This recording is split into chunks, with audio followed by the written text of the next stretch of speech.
सारा का सारा नरेंद्र मोदी जी ने अमेरिका को दे दिया, बेच दिया। मैं जानता हूं, मैं आपको लिख के दे सकता हूं, अगर नरेंद्र मोदी पे दबाव नहीं होता, अगर धमकी नहीं होती, नरेंद्र मोदी ये नहीं करते।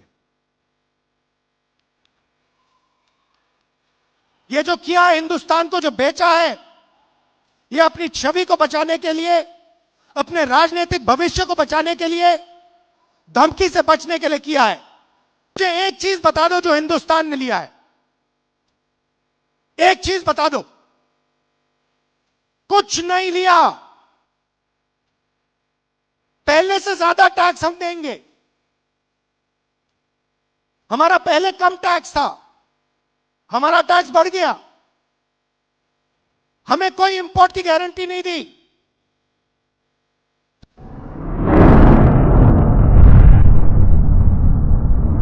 अतराफ टीवी, हर बात सच के साथ।